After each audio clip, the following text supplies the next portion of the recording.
Welcome to Aadya media. మాజీ భారత ప్రధాని జవహర్లాల్ నెహ్రూ చెప్పారు, తరగతి గదిలోనే దేశ నిర్మాణం జరుగుతుంది అని. కానీ మన దేశంలో ముఖ్యంగా విద్యా సంస్థల్లో జరుగుతున్న లైంగిక దాడులు చూస్తుంటే నిజంగా ప్రతి ఒక్కరూ ఈరోజు ఆలోచించాల్సిన విషయం.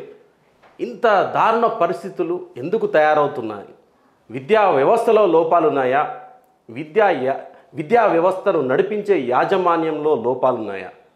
ఈరోజు ఈ అంశం ఎందుకు ప్రస్తావనకు రావడం జరుగుతుందంటే, హైదరాబాద్లోని బంజారా హిల్స్ రోడ్ నంబర్ 14లో గల డిఏవి పబ్లిక్ స్కూల్లో 4 ఏళ్ల చిన్నారిపై, అంటే ఎల్కేజీ చదివే చిన్నారిపై ఆ స్కూల్లో పనిచేసే ఒక డ్రైవర్ లైంగిక దాడికి పాల్పడడం జరిగింది. 3 నెలల క్రితం ఈ లైంగిక దాడి మొదలైందని, ప్రతిరోజు డిజిటల్ క్లాస్ రూమ్లో ఆ చిన్నారి పాపపై అఘాయిత్యానికి పాల్పడ్డాడని బంజారా హిల్స్ పోలీసులు నిర్ధారించడం జరిగింది. అయితే ఆ చిన్నారి తల్లిదండ్రులు పోలీస్ స్టేషన్ ముందు బైఠాయించి నిరసన కూడా వ్యక్తం చేశారు. ఈ మధ్య మా చిన్నారి పాపకు జరిగిన అన్యాయం విషయంలో త్వరితగతిన న్యాయం చేయాలని ఆ విద్యా సంస్థలో ఉన్న ఇతర పేరెంట్లతో కలిసి పోలీస్ స్టేషన్ ముందు ధర్నాకు దిగడం జరిగింది. అసలు ఏం జరుగుతుంది? ముఖ్యంగా ఈ విషయంలో డిఏవి స్కూల్ ప్రిన్సిపాల్ మాధవి డ్రైవర్గా పనిచేసే వ్యక్తికి ఇంత చనువు ఎక్కడి నుండి వచ్చింది? అన్ని క్లాస్ రూముల్లో ఒక డ్రైవర్ తిరగగలడా? ఇది ప్రతి ఒక్కరూ చర్చిస్తున్న విషయం. అయితే ఈ అంశం పైన మనతో మాట్లాడడానికి సీనియర్ రాజకీయ విశ్లేషకులు అజయ్ కుమార్ గారు మనతో ఉన్నారు. అజయ్ కుమార్ గారు, నమస్తే. నమస్తే. ఈ మొత్తం పూర్తి వ్యవహారం గురించి మాకు, మా మీడియాను వీక్షిస్తున్న ప్రేక్షకులకు మీరు ఏం చెప్పాలనుకుంటున్నారు? ఈరోజు ఈ డిఏవి స్కూల్లో జరిగినటువంటి అఘాయిత్యం ఏదైతే ఉందో తెలంగాణ రాష్ట్ర వ్యాప్తంగా ఒక చర్చనీయాంశంగా అయింది. సరే, ఈ డిఏవి స్కూల్లో జరిగినటువంటి సంఘటనని ప్రతి పౌరుడు ఖండించాల్సినటువంటి అవసరం. ఎందుకు అనంటే, ఏ వ్యవస్థ కూడా శక్తివంతం కావడానికి, ఒక బలవంతమైనటువంటి వ్యవస్థ తయారు కావడానికి మూలం విద్య.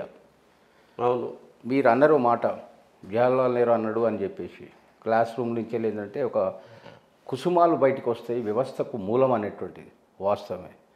ఈ దేశంలో పరిచయం విద్య యొక్క ప్రాముఖ్యత అంటే విషయాన్ని మనం గమనిస్తే, లార్డ్ మెకాలే బ్రిటిష్ కాలంలో ప్రవేశపెట్టినటువంటి విద్యా వ్యవస్థ, విద్యా విధానం ఈరోజు కొనసాగుతుంది.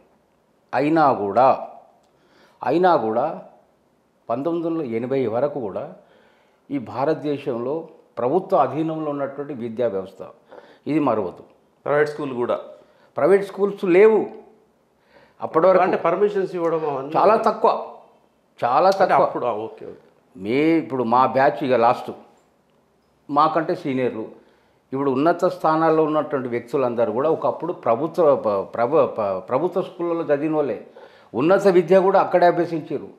అయితే ఎప్పుడైతే 80 తర్వాత వ్యవస్థ లోపల ఈ విద్యా వ్యాపారం స్టార్ట్ అయిందో, దాని మూలాలు బలహీనపడుతూ వచ్చినాయి. కేవలం ఏదంటే విద్య అనేటువంటిది వ్యాపారంగా తయారైపోయింది.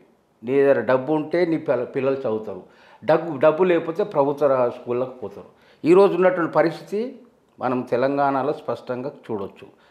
తెలంగాణలో ఉన్నటువంటి పాఠశాలలు, ప్రభుత్వ పాఠశాలలు ఎట్లా ఉన్నాయి, ప్రైవేట్ పాఠశాలలు ఎట్లా ఉన్నాయి అనేటువంటి విషయాన్ని మనం చూస్తే, ప్రభుత్వానికి ఈ ప్రభుత్వం ఆ ప్రభుత్వం అనేది కాదు, భారతదేశ వ్యాప్తంగా కూడా విద్యా ప్రామాణికాలని పాటించేటువంటి పరిస్థితి ఎక్కడ లేదు, ఏ రాష్ట్రంలో లేదు.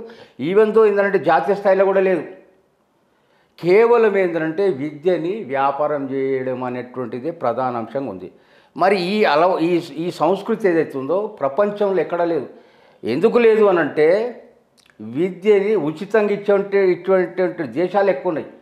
అటు చైనాలో చూడు, యూరోప్లో చూడు, అమెరికాలో చూడు, జర్మనీలో, ఆస్ట్రేలియా, ఎక్కడ చూడు ఎందుకు అనంటే విద్య లేనిది వింత పశువు అనేటువంటిది మన సామెత ఉంది, పెద్దలు అన్నారు. విద్య లేనివాడు వింత పశువు.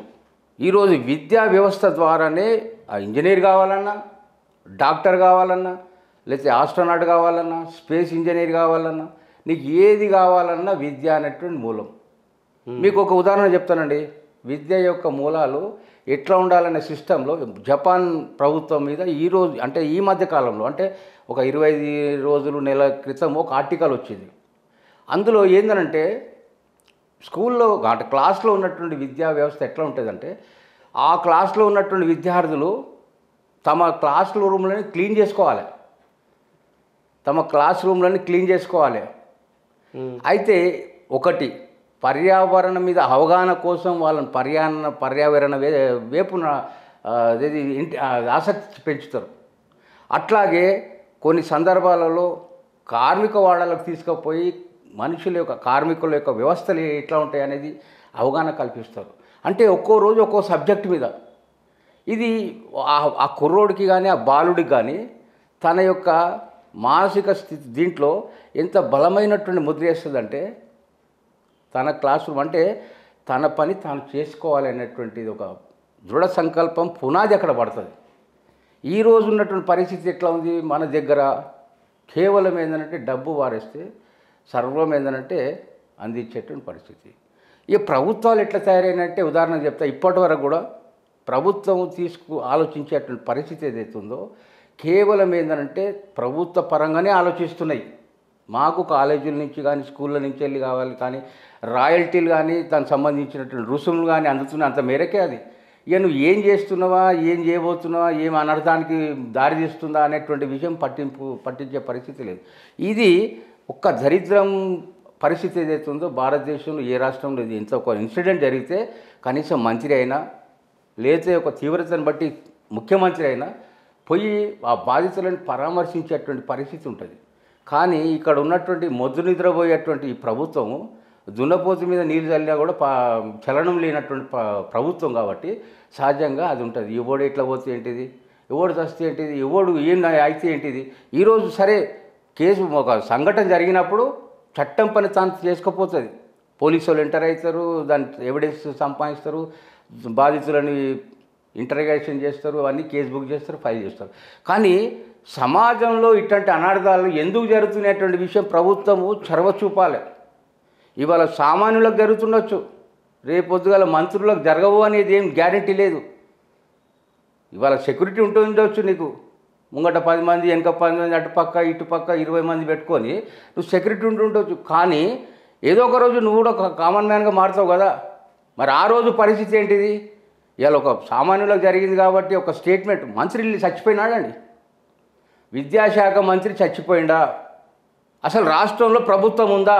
అవును, స్పందించాలి వాళ్ళు. ప్రభుత్వం బాధ్యత కాదా? అరే దున్నపోతా, నీకు ఓట్లేసి గెలిపించినటువంటి ప్రజలు అనర్థాలకు అవస్థలకు పడుతుంటే నువ్వు ఏం చేస్తున్నావు? ఢిల్లీ పోయి గంట చెప్తున్నావా, లేకపోతే ఏమంతా నన్ను పేర్లు చూస్తున్నావా నెత్తిరా? ఇట్లాంటి లాపర్వా ప్రభుత్వాన్ని ప్రజలు విమర్శించాలి, ప్రశ్నించాలి. కానీ ఇక్కడ ప్రభుత్వంని ఒకవైపు మనం చూస్తున్నాయి, ఇంకో పక్క పౌర సమాజాన్ని కూడా బాధ్యత. అవును సార్, డెఫినెట్లీ. పౌర సమాజం ఏం చేస్తుంది? ఈ రోజు ఉన్నటువంటి పౌర సమాజాన్ని మనం ఒకసారి విశ్లేషిస్తే ఒకప్పుడు వాడు ఏదైనా చదవని ఓకే, సరే చదివితే ఏదో స్థాయిలో వాడు బతుకుతాడు. కానీ ఈరోజు ఏ పరిస్థితి వచ్చిందంటే సమాజంలో ప్రధానంగా ఏదేది అభద్రతా భావం అనేది పెరిగింది. ప్రతి కుటుంబంలో నెలకొన్నటువంటి ఒక అంశం ఏంటిదంటే కీలకంగా వాడు ఏమైనా రేపు పొద్దుగాల సంపాదించేటువంటి మెషినరీ కావాలి మాకు అనేటువంటిది. ఏమున్నా మీరు చూడండి, ఎన్ని కోర్సులు ఉన్నాయి. బయోటెక్ ఉంది, మైక్రోబయాలజీ ఉంది, ఇట్లా రకరకాల కోర్సులు ఉన్నాయి. కేవలం ఆసక్తి దేని మీద? BTech, lowtech, MTech, doctor, medicine. కాబట్టి ఏం చెప్తుంది ఇక్కడ సమాజంలో అంటే వ్యక్తుల యొక్క ఆలోచన అంటే నా కొడుకు బీటెక్ చేయాలి, అమెరికా పోవాలి, లేకపోతే బీటెక్ ఐటీ జాబ్ సంపాదించాలి, లక్షలు సంపాదించాలి. ఇంత మేరకే పరిమితమైంది సమాజము. పౌర సమాజం యొక్క బాధ్యతను విస్మరించినప్పుడు డెఫినెట్గా ఇట్లాంటి దున్నపోతు ప్రభుత్వాలు ఉంటాయి, వాళ్ళు నిర్లక్ష్యం చూపుతారు అనేటువంటిది వాస్తవం. కానీ పౌర సమాజం యొక్క బాధ్యతని విస్మరించలేరు కదా. ఈ రోజు ఉన్నటువంటి పరిస్థితులు, మరి ప్రభుత్వాన్ని మనం తప్పు అంటున్నాం, ఓకే, మరి నీ పాత్ర ఏంటిది? తప్పకుండా ఆలోచించాలి అందరూ. కాబట్టి ప్రజలలో ఆ రకమైన చైతన్యం లేకపోతే ఈ రోజు ఉన్నటువంటి పరిస్థితి ఏంటండి? ఒకప్పుడు మెకాలే వాడు బ్రిటిష్ వాడు ఏం చేసిండు? వాళ్ళ ఆలోచన అంతా కూడా ఇంగ్లీష్ని ప్రవేశపెట్టి వాళ్ళకు కావాల్సినటువంటి గుమాస్తాలను తయారు చేసుకోరు. గుమాస్తాలను తయారు చేసుకోవడానికి భారతదేశంలో ఒక నిరక్షరాస్యత దేశంలో ఇంగ్లీష్ని ప్రవేశపెట్టి వాళ్ళకు కోర్టులలో కానీ ఆఫీసులలో కానీ వాళ్ళ సెక్రటరియట్లలో కానీ ఆ దొరల కింద పనిచేయడానికి ఇంగ్లీషు రావగలిగేటువంటి పరిస్థితి తీసుకొచ్చారు, కేవలం వాళ్ళకు గుమాస్తాలుగా. ఈరోజు భారతదేశంలో గుమాస్తా వ్యవస్థ విద్యా వ్యవస్థనే ఉంది. మీరు చూడండి, ప్రపంచాన్ని ఒకసారి విశ్లేషణ చేస్తే శాస్త్రవేత్తలు మన భారతదేశంలో మేధో సంపత్తి సంపూర్ణంగా ఉన్నటువంటి దేశం ఇది, కాదని కాదు. కానీ ప్రభుత్వాల యొక్క నిర్లక్ష్య మూలంగా ఎంతో విలువైనటువంటి మేధో సంపత్తి అంతా కూడా నిర్వీర్యమైపోతుంది. ఉదాహరణకు చెప్తాను నేను, మన ఎవరు సత్యాల నాదెల్లూరు ఇండియానే కదా, మన పిచ్చా ఎవరు, కోకోకోలా CEO ఎవరు, ఇట్లా చెప్పుకుంటూ పోతే ప్రపంచవ్యాప్తంగా అన్ని దేశాలలో అన్ని రంగాలలో కీలక పాత్ర వహించే స్థాయిలో మన వాళ్ళు ఉన్నారు. మరి నీకు అంత స్థాయి కలిగినటువంటి అవకాశం ఇక్కడ ఈ ప్రభుత్వాలు ఇవ్వకపోతే మరి ఏం చేస్తారు వాళ్ళు? ఈ ప్రభుత్వాలు ఏం చేస్తున్నాయి? కేవలం ఏంటంటే ఈ సర్టిఫికేట్ చదువులనే పరిమితమైనవి.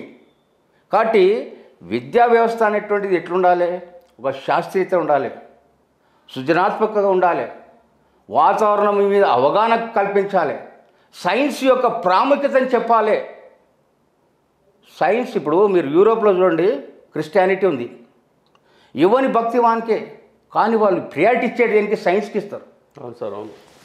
చిన్న చిన్న దేశాలు ఇప్పుడు ఇటలీ కానీ, జర్మనీ కానీ, మన ఫ్రాన్స్ కానీ, ఫిన్లాండే కానీ, స్పెయినే కానీ, ఇవన్నీ కూడా చిన్న చిన్న దేశాలే కదా. అట్లాంటి దేశాలలో ఈరోజు శాస్త్రీయత దృక్పథం ఎందుకు ఈ రకంగా ముందుకు ఎట్లా డెవలప్ అవుతుందంటే ప్రధాన కారణము వాళ్ళు మతం కంటే శాస్త్రాన్ని గౌరవిస్తారు, పెంపొందిస్తారు, ప్రోత్సహిస్తారు. కానీ ఇక్కడ ఉన్నటువంటి పరిస్థితి ఏంటంటే పొద్దుగా లేస్తే గవర్నమెంట్ యాదాద్రిని కట్టిస్తుంది.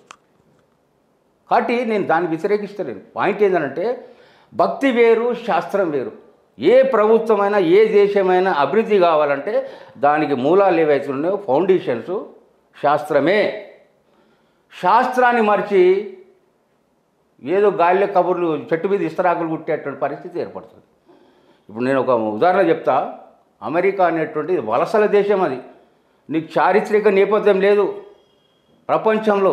భారతదేశానికి చారిత్రక నేపథ్యం ఉంది, చైనాకు ఉంది, ఇరాన్కు ఉంది, ఇరాక్ ఉంది, సిరియాకు ఉంది. ఇవి చారిత్రక నేపథ్య దేశాలు ఇవి. అయినా కూడా ఎందుకు వెనుకబడ్డాయి?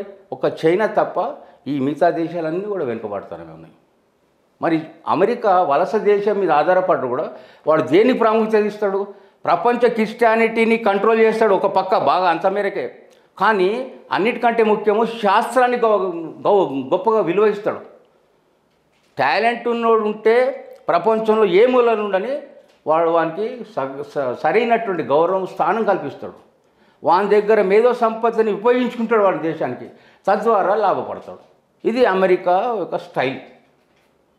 కానీ ఇక్కడ మనకు ఇప్పుడు విద్యాలయం అంటే చాలా పవిత్రమైంది, దేవాలయంతో సమానం ఉంటుంది. దేవాలయం అనకండి, మళ్ళా దేవాలయం అని అంటే ఏంటంటే ఏం లేదు, మనిషి యొక్క సృజనాత్మకతని నిర్వీర్యం చేయడమే. దేవాలయము విద్యాలయాలని దేవాలయంగా మలచొద్దు. దేవాలయమే, దైవమే, భక్తే. విద్య వేరు. ఒకప్పుడు గ్రీక్ చక్రవర్తి మన తత్వవేత్త సోక్రటీస్ అంటాడు మాట, ఏ దేశంలోనైతే విద్యా వ్యవస్థ విద్యాలయాలు పెచ్చులూడిపోతాయో ఆ దేశంలో విద్యా వ్యవస్థ కుప్పగూలుతుంది అనడానికి సంకేతం అన్నాడు. ఎప్పుడు అన్నాడు ఇది? బిఫోర్ క్రైస్ట్, 2000 సంవత్సరాల కంటే ముందు. ఈరోజు ఉన్నటువంటి పరిస్థితుల్లో ఈ అనర్థాలు ఎందుకు జరిగాయి? డెఫినెట్గా జరుగుతాయి. ఈరోజు అధికారంలో ఉన్నటువంటి వాళ్ళు ఒక పక్క అధికారం అంటారు, ఒక పక్క మంత్రి అంటాడు, ఆయనకు స్కూల్ ఉంటే కాలేజీ ఉంటాయి. విద్యా వ్యవస్థలో సమూలంగా సంస్కరించడానికి ఆయన ఒప్పుకుంటాడా? ఒప్పుకుంటాడు. తాళం చేయి ఆయన చేతిలో ఉంది అంటే దొంగ చేతిలోనే తాళం చేయి ఉంది కాబట్టి ఈ విద్యాలయాలు బాగుపడాలి అనేటువంటి ఆలోచన ఆడికెందుకు ఉంటుంది మరి? సరే, ఇవన్నీ ఇప్పుడు ఇట్లాంటివి జరగకుండా అరికట్టాలంటే ఏం చేయాలి? కన్క్లూజన్. ఎస్, ఓకే, దాన్ని అన్నారు మీరు బాగానే. ఇప్పుడు ఇది ఒక్కటండి, ఇట్లా ఇవాళ జరుగుతుంది ఖండిస్తాము, దాని మీద ఒక స్టేట్మెంట్ ఇస్తాము. ఎంత కాకపోతే ప్రభుత్వం మీద ఒత్తిడి వచ్చింది ఏం చేస్తుంది? ఓ దర్యాప్తు సంస్థ ఇస్తుంది. దీనికి ఒక అలవాటు ఉంది, ఒక డ్రామా టైపు దర్యాప్తు సంస్థ అవుతుంది. అది 4 రోజులు అటు ఇటు తిరుగుతుంది. ఆ దర్యాప్తు సంస్థ రిపోర్ట్ తీసుకొని చెత్తబుట్టలు వేస్తారు. ఇవన్నీ కాకుండా ప్రధానంగా ప్రభుత్వాలను ఎన్నుకుంటే ప్రభుత్వాలు తమ బాధ్యతల నుంచి తప్పుకున్నాయి కూడా. కాబట్టి ప్రధానంగా బాధ్యత ఎవరిది? పౌర సమాజాన్ని, ప్రభుత్వానిది, పౌర సమాజాన్ని. ప్రభుత్వం మీద ఆశలు పెట్టుకునే దశ లేదు ఇదిగా. పౌర సమాజం. ఎస్. మరి స్కూల్ యాజమాన్యం నేనేమంటున్నా, ఇప్పుడు ఒక మాట, ఢిల్లీలో రైతుల ఉద్యమం జరిగింది, 1 సంవత్సరం చేసిరు. కేంద్ర ప్రభుత్వం మొండిగా వివరించింది, చట్టాలు చేసింది, ప్రజలకు అవగాహన లేదు, అసలు ప్రజలకు తెలియజేయలేదు, ప్రజలకు అసలు దాని మీద అవగాహన లేదు.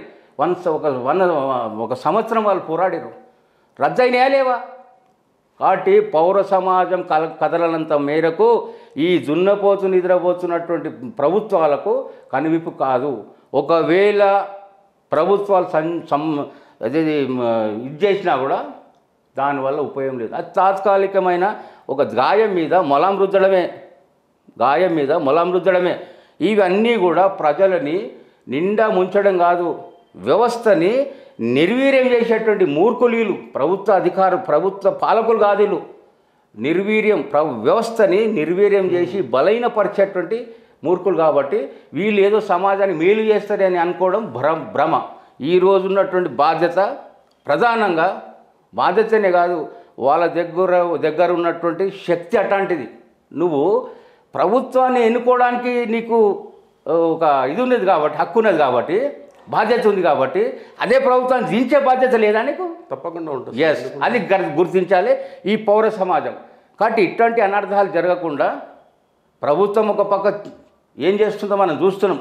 ఓకే, పక్క పెట్టండి. అరెస్టులు, దర్యాప్తులు అవన్నీ మామూలే డ్రామాలు. 1 నెల రోజులు ఉంటారు వాళ్ళు రిమాండ్లో, 1 నెల రోజులు ఉంటారు. అంతకంటే చట్టం ఒప్పుకోదు కదా, అంతకంటే ఎక్కువ చట్టం ఒప్పుకోదు. కాబట్టి బెయిల్ వస్తుంది, ఇక వాళ్ళు యథావిధిగా కొనసాగుతారు. కాబట్టి ప్రధానంగా పౌర సమాజం ఎప్పుడైతే అంటే వ్యవస్థ ఎడల తన ఆలోచనని తక్కువ చేసుకుందో ఇట్లాంటి అనర్థాలు జరుగుతాయి. ఎప్పుడైతే ఇప్పుడు మేము ఒక ఉదాహరణ చెప్తాను సార్. మేము స్కూల్లో కాలేజీలో చదువుతాప్పుడు ఆర్టీసీ ఛార్జీలు 10 పైసలు అప్పుడు పైసల రూపంలో పెరుగుతుండే. ఇప్పుడు రూపాయల రూపంలో పెరుగుతుంది అనుకో, 10 పైసలు ఒకవేళ పెరిగితే ఇమీడియట్లీ మా స్టూడెంట్స్ యూనియన్ వచ్చేసి స్కూల్ మొత్తం బైకాట్.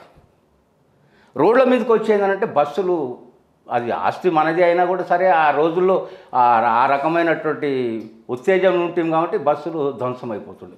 ఆ స్పందన ఏది? ఈరోజు పౌర సమాజంతో పాటు విద్యా హక్కుల సంఘాలు అంటారు, విద్యార్థి సంఘాలు అంటారు, పౌర సంఘాలు అంటారు, మానవ హక్కుల సంఘాలు అంటారు, చైతన్య వేదికలు అంటారు, ఉద్యమ సంఘాలు అంటారు. ఏడికి పోయినాయి మరి ఇవన్నీ? అవన్నీ ఏకమై స్పందిస్తేనే ఇలా మీ అభిప్రాయం? అదేది సమూహం ముందల ఏ ప్రభుత్వాలు నిలబడేయండి, అన్నిటికంటే ముందు బలమైనటువంటి శక్తి కలిగినటువంటి వ్యవస్థనే పౌర సమాజము. క్యూబా నాయకుడు ఒక మాట అంటాడు, ఏమంటాడంటే, ఎదుటివానికి జరిగినటువంటి నొప్పిని నీ నొప్పిగా భావించు, అది పౌరుని లక్షణం, పౌరుని బాధ్యత, అప్పుడే సమాజంలో నీకంటూ ఒక గౌరవ స్థానం దొరుకుతుందంట. చెగువేరా అంటాడు. చెగువేరా సార్, అవును. కాబట్టి ఇవన్నీ కూడా నేను చెప్పేది చివరిగా ఒకటే, ప్రభుత్వం ఏదో చేస్తుంది అనేటువంటి భ్రమల్లో కాకుండా పౌర సమాజం యొక్క తీవ్రతని, చైతన్యవంత పాత్రని పోషించినప్పుడే ఇటువంటి జరగకుండా ఉంటాయి అనేది నా అభిప్రాయం. Okay sir, thank you.